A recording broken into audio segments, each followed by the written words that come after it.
जय सिया राम। तो कल तक हमने अपनी प्यारी कथा रसिक श्री सीताराम जी को श्रवण कराया कि कैसे कृष्णदास जी एक वेश्या को धाम में ले आए और वो भी ठाकुर जी के सामने नृत्य गान प्रस्तुत करवाने के लिए, जिसके कारण सर्वत्र इनकी आलोचना हो रही है।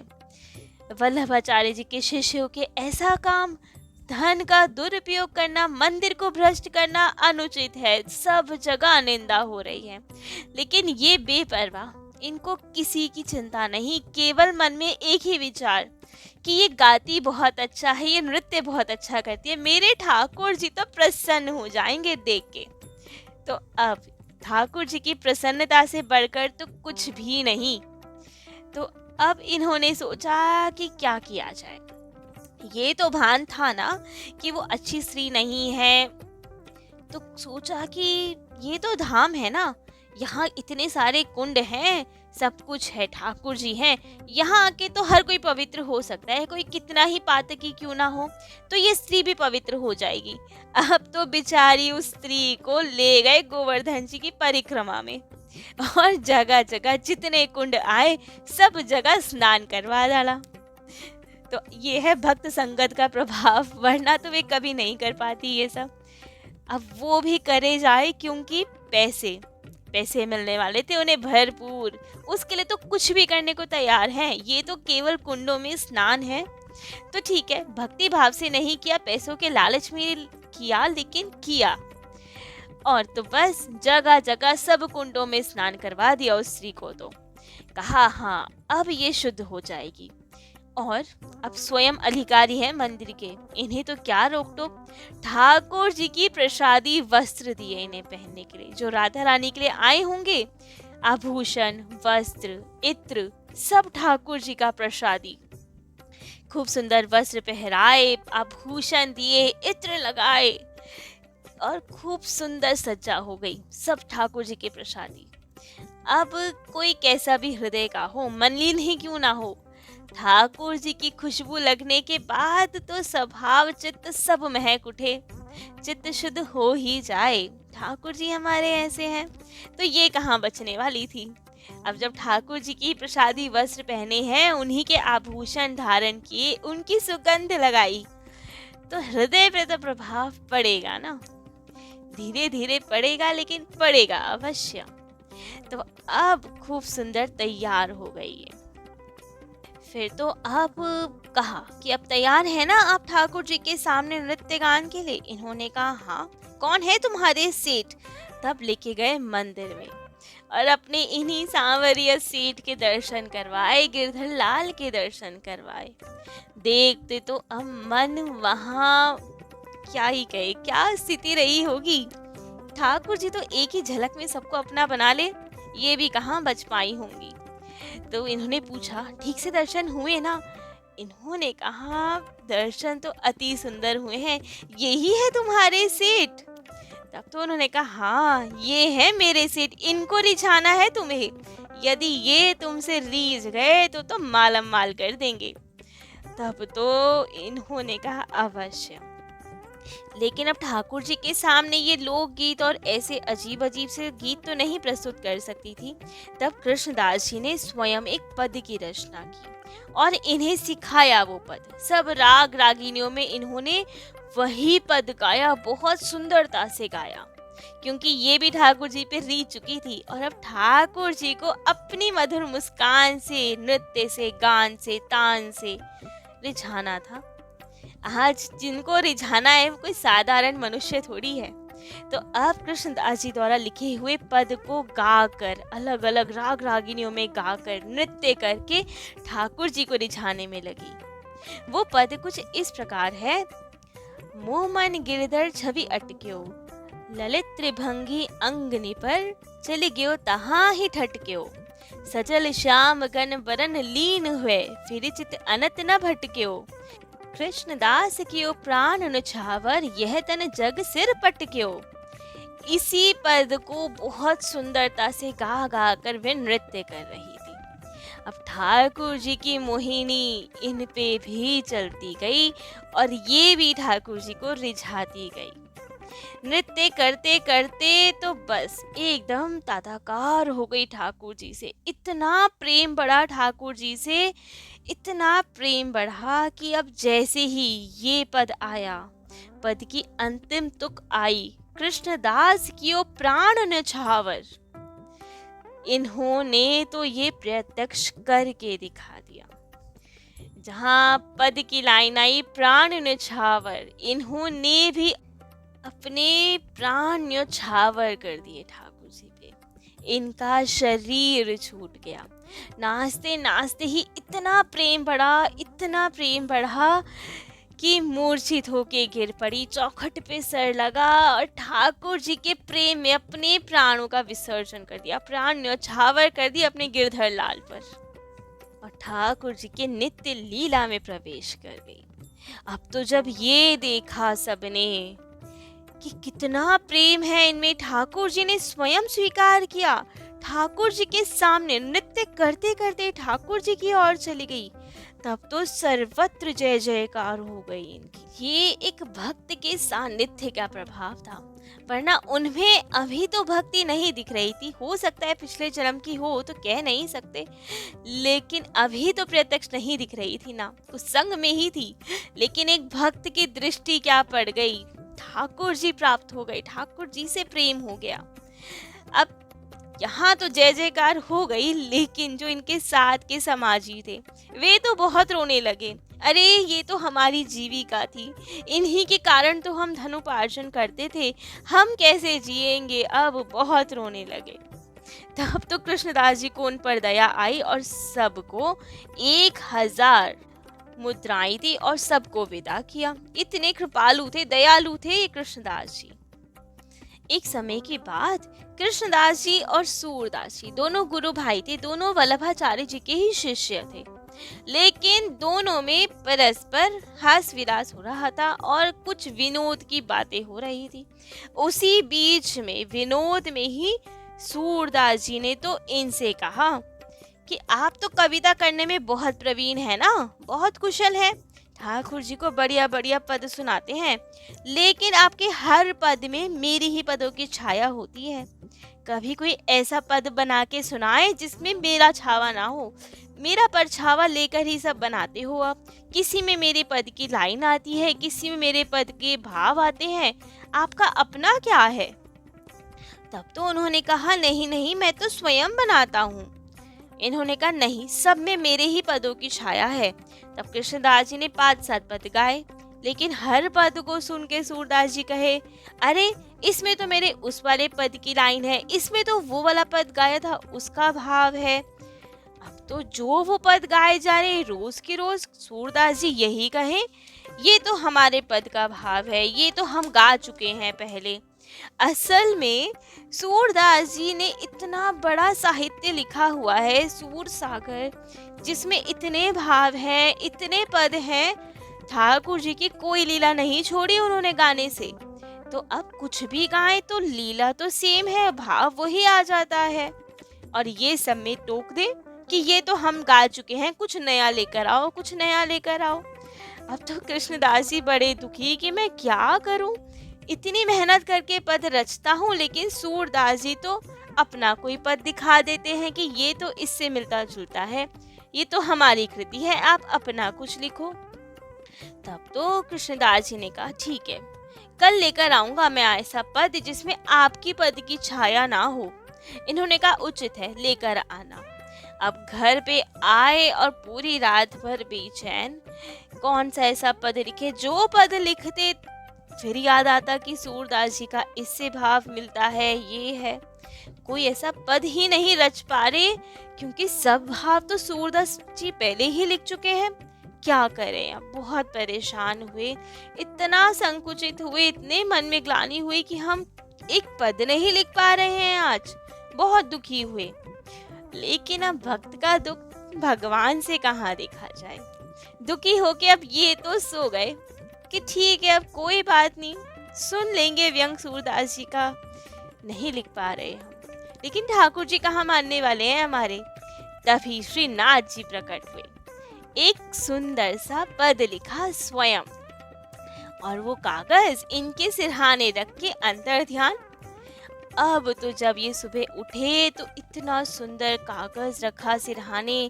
ठाकुर जी ने लिखा था, अद्भुत लेखनी है उनकी तो, मानो हीरे जड़े हो, इतना सुंदर लिखावट, सुगंध उठ रही है कागज में से। क्या अद्भुत पद लिखा है। समझ गए, हमारे ठाकुर जी के अलावा तो कोई नहीं जो हमारे पे दया करे, इतनी हमारा साथ दे। उन्होंने ही पद लिखा है। अब तो बहुत प्रसन्न सीना चौड़ा करके गए सूरदास जी के सामने। अरे सूरदास जी, अरे गुरु भाई, लिख के लाए हैं हम आज पद, आपकी उसकी कोई छाप नहीं है इसमें।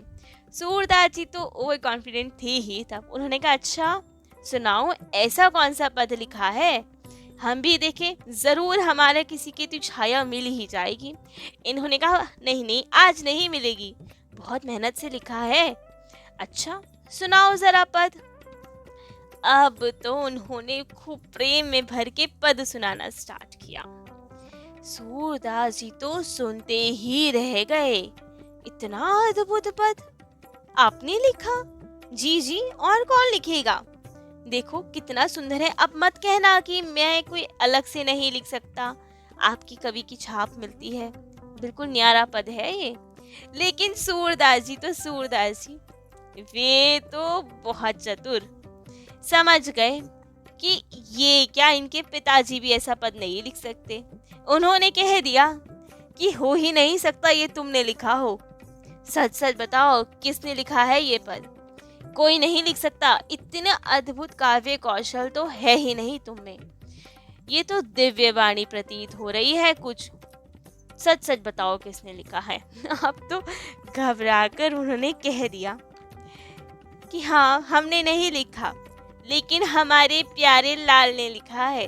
ठाकुर जी बहुत प्यार करते हैं हमसे, हमें कैसे देख लेते ऐसे, तो वे ही आए थे, उन्होंने पद लिखा है, क्योंकि इन्हीं की छाप से लिखा था, इन्हीं के नाम से वो पद लिखा था, कृष्णदास जी की छाप थी उस पद में। तब तो सूरदास जी को बहुत बुरा लगा। इनको तो धरा साइड में कि तुम ठहरो यहाँ पे, तुमसे तो हम बाद में निपटेंगे, और तुरंत गए मंदिर की ओर श्रीनाथ जी से झगड़ा करने।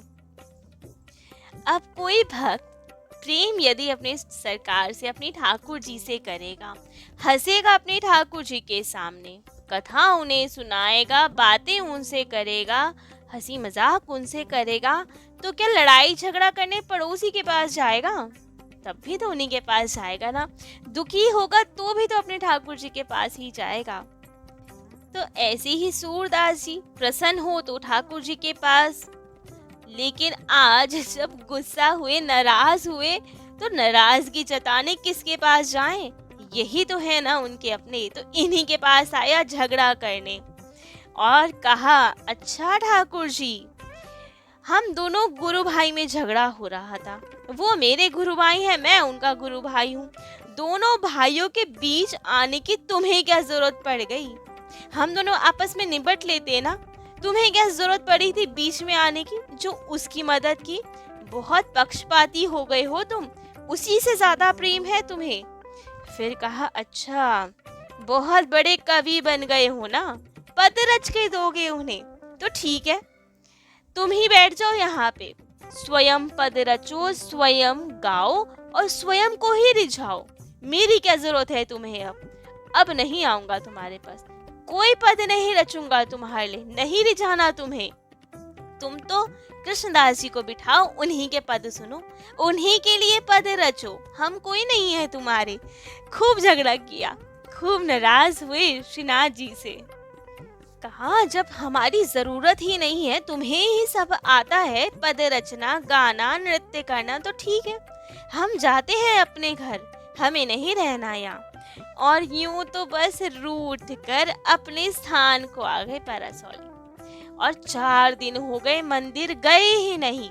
हमें नहीं करनी कीर्तन सेवा, हमें नहीं सुनाना उन्हें पद, ज्यादा पद रचने आ गए ना उन्हें, तो ठीक है, खुद ही रच लें, खुद ही गा लें, हमें नहीं जाना। ऐसे रूठ कर बैठ गए। अब तो यहाँ श्रीनाथ जी का मन ना लगे, अपने उनके भक्त नाराज हो जाए तो कैसे मन लगे उनका। अब तो परेशान, कहाँ गए सूरदास जी, इतने नाराज हो गए क्या, इनका मन ही ना लगे कृष्णदास जी से कहा, अरे भाई कुछ करो ना, उन्हें मना के लाओ, हमारा मन नहीं लगता उनके बिना। कृष्णदास जी ने कहा, अरे प्रभु बाकी लोग हैं ना, कुंभन दास जी हैं, इतने सब हैं, हम सब सुनाएंगे ना आपको पद। लेकिन ठाकुर जी का कैसे मन लगे, कह रहे नहीं, सूरदास जी भी चाहिए हमें, हमारा मन नहीं लगता उनके बिना। तब तो वे गए, बताया सूरदास जी को, लेकिन ये माने ही ना, हमें नहीं जाना, बहुत पक्षपाती हो गए हैं ना, ठीक है आप ही सुना दो उन्हें पद, हमें नहीं सुनाना। अब क्या करे, वापस आ गए। लेकिन श्रीनाथ जी का तो मन ही ना लगे, स्वयं गए अब उनकी कुटिया पे। कृष्णदास जी और हमारे ठाकुर जी श्रीनाथ जी अब तो गए कुटिया पे छुपते छुपाते। कहा, सूरदास जी क्या हो गया, बहुत नाराज हो गया हमसे। सूरदास जी ने जब पता चला उन्हें ठाकुर जी आए, मुंह फेर के बैठ गए। हमें नहीं बात करनी आपसे, आप बात करो ना, कृष्णदास जी के लिए पद लिखो, हमें नहीं चाहिए आपकी कोई सेवा, हमें करनी ही नहीं है आपसे बात, जाइए आप। हम तो ठाकुर जी हमारे लीलाधर, उन्हें पता है किससे कैसे काम निकलवाना है, वे तो एक्सपर्ट हैं रूठने मनाने में। कितनी बार राधा रानी को मनाया होगा, मैया को अपनी मनाया होगा, वे तो इस कामों में एक्सपर्ट हैं। तो बस अब तो मासूम सी शक्ल बनाई अपनी और कहा, अच्छा बात नहीं करनी, हमारा मन ही नहीं लग रहा आपके बिना, जानते हैं मैंने सुबह बाल भोग भी नहीं पाया, राज भोग भी नहीं पाया, श्रृंगार भोग भी नहीं पाया, कितनी भूख लग रही है मुझे, देखो तो कितना दुबला हो गया हूँ मैं। अब तो ये सुन के कि ठाकुर जी ने भोग नहीं पाया, सूरदास जी का तो हृदय पिघल गया, द्रवीभूत हो गए। ठाकुर जी को पता था इनकी दुखती रग क्या है, कैसे पिघलेंगे ये।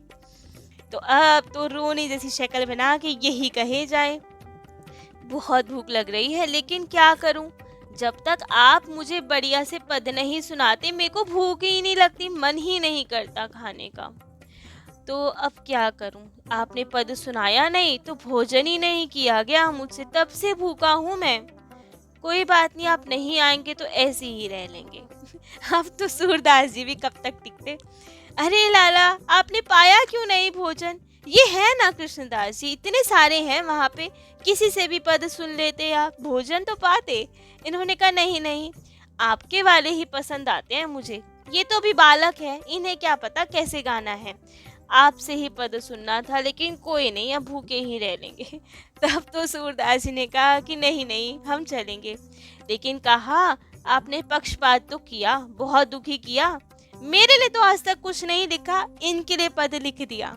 तब ठाकुर जी मुस्कुराए और कहा, चिंता ना कीजिए, इनके लिए तो एक पद लिखा है ना, तुम्हारे लिए तो अनेकों पद लिखूंगा। और सूरदास जी के चरित्र में हम श्रवण करेंगे भी कि कैसे ठाकुर जी ने सूरदास जी के लिए पद लिखे, लगभग 25,000 पद लिखे कृष्ण जी ने, स्वयं श्रीनाथ जी ने सूरदास जी के लिए। तो ऐसी दिव्य लीला है हमारे ठाकुर जी की, इतने नटखट हैं, ऐसे परेशान करते हैं अपने भक्तों को और ऐसे सहायता भी करते हैं। लेकिन अब ये कृष्णदास भी थोड़े अटपट भक्त थे ठाकुर जी के, जैसे हमने सुना विठलनाथ जी के साथ किया। ये सब हुआ क्यों था, विठलनाथ जी को क्यों बाहर निकाला था, क्या हुआ था, जबकि वे तो गुरु तुल्य थे।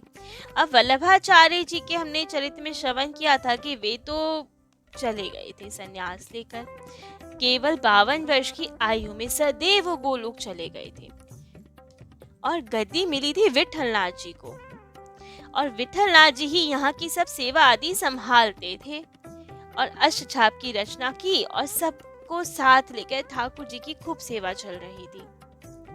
परंतु एक बार की बात, विठलनाथ जी को मर्यादा अति प्रिय थी कि जो भी यहाँ आ रहे हैं स्त्री पुरुष मर्यादा में रहें, ऐसा ना हो मंदिर में खूब वार्तालाप हो रही है, स्त्रियां स्त्रियों में बैठे, पुरुष पुरुष में बैठे। परंतु ये कृष्णदास जी, इनकी एक शतरानी गंगाबाई नामक स्त्री से मैत्री थी तो उनसे बातचीत भी होती थी, लेकिन अब विठलनाथ जी को ये सब नहीं भाता था। समझाया भी लेकिन ये माने ना, बातचीत उनसे होती थी। तो अब एक दिन उन्हीं को लेकर विठलनाथ जी ने कुछ व्यंग कर दिया कृष्णदास जी पे, जिससे गुस्सा होकर रूठ कर इन्होंने ये सब षड्यंत्र किया जो हमने विठलनाथ जी के चरित्र में श्रवण किया। इनके बड़े भाई की विधवा पत्नी उनके पुत्र को उन्हें अपने साथ मिलाया, उनके पुत्र को षड्यंत्र करके गोसाई के पद पे स्थापित कर दिया और विठलनाथ जी पद से हटवा दिया। इनफैक्ट इतना कि मंदिर के दरवाजे तक बंद कर दिए विठलनाथ जी के लिए। और फिर तो लीला हमने श्रवण की ही थी कि किस तरह अब अकबर ने इन्हें कैद खाने में डाला और फिर विठलनाथ जी की कृपा से ही वापस बाहर आए। तो अब ये सब तो चरित्र था ही। ऐसे ही एक बार एक कोई वैष्णव आए इनके पास और कहा हमें कुआं बनवाना है यहाँ, और जिसके लिए उन्होंने 300 रुपये इन्हें दिए। कुआं 200 में तो बन गया, 100 रुपये जो बचे इन्होंने अपने घर के पास ही आम के पेड़ के नीचे गाड़ के रख लिए। और जैसे ही अब काम आदि पूरा हुआ कुएं का, तब तो सबने बताया कि कार्य पूरे हुआ, आप चल के एक बार देख लीजिए। जैसे ही ये जाके देखने लगे, लाठी टेकते हुए गए, तब वृद्धावस्था थी इनकी, तो जाने क्या हुआ, इनकी लाठी फिसल गई और ये कुएं में गिर गए। गिरते ही इनका प्राणांत हो गया और किसी को शरीर तक नहीं मिला। अब तो ये अकाल मृत्यु हुई है तो प्रेत योनि प्राप्त हुई होगी। सबको यही आशंका कि विठलनाथ जी के साथ भी इतना बुरा हुआ तो प्रेत योनि ही प्राप्त हुई होगी। लेकिन अब ठाकुर जी के भक्त तो थे, विठलनाथ जी ने तो क्षमा कर दिया था इन्हें, तो अब कैसे दुर्गति हो इनकी। ठाकुर जी के भक्त चाहे कैसे भी उनकी मृत्यु हो, जैसे ठाकुर जी चाहे वैसे मृत्यु हो, अनहोनी कुछ होती ही नहीं है भक्तों की। जैसे कि तुलसीदास जी भी कहते हैं, तुलसी भरोसे राम के निर्भय हो के सोए, अनहोनी होनी नहीं, होनी होए सो होए। ठाकुर जी के भक्तों के लिए अनहोनी कुछ नहीं होती, जो ठाकुर जी की इच्छा हो वही होता है। अकाल मृत्यु बेशक इनकी हुई लेकिन दुर्गति नहीं हो सकती, क्योंकि विठलनाथ जी भी क्षमा कर चुके थे, उनके कृपा पात्र बन चुके थे और ठाकुर जी के भक्त तो थे ही। तो अब सबको तो आशंका कि इनकी अवश्य ही दुर्गति हुई है, तभी शरीर तक नहीं मिला, क्या किया जाए, कैसे इनका उद्धार हो। लेकिन अब ठाकुर जी ने लीला करके दिखाया कि नहीं नहीं, मेरे भक्तों की दुर्गति नहीं हो सकती। और एक लीला हुई।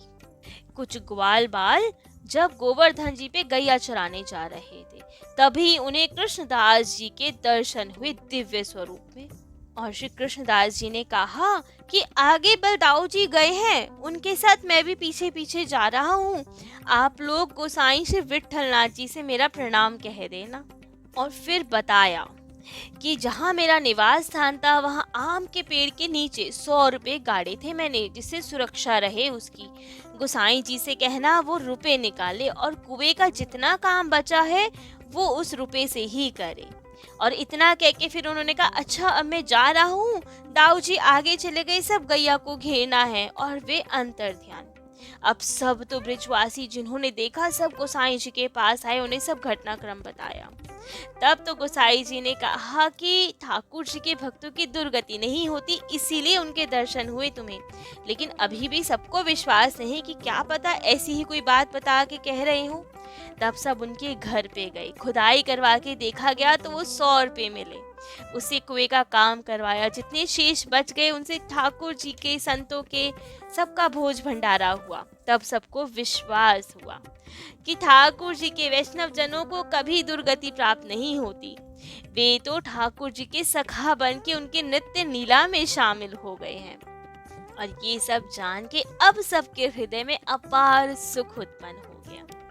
तो ऐसे है हमारे दिव्य ठाकुर जी और उनके प्यारे भक्त। चाहे कैसा भी भक्त हो, चाहे अटपट स्वभाव वाला हो, चाहे कैसे स्वभाव वाला हो, ठाकुर जी अपने भक्तों को कभी नहीं छोड़ते। ऐसे होते हैं प्यारे प्यारे ठाकुर जी हमारे, जो सदा हमारे साथ रहते। कितने ही अवगुण हो हमें कभी उसकी ओर ध्यान नहीं देते, सदा अपनाए रखते हैं हमें। तो आज कृष्णदास जी का चरित्र यहीं पे विश्राम देते हैं। कल अन्य किन्हीं और दिव्य भक्त अष्टचाप के किन्हीं दिव्य संत की कथा अपने कथा रसिक श्री सीताराम जी को श्रवण कराएंगे। आज के लिए इतना ही। जय जय श्री सीताराम।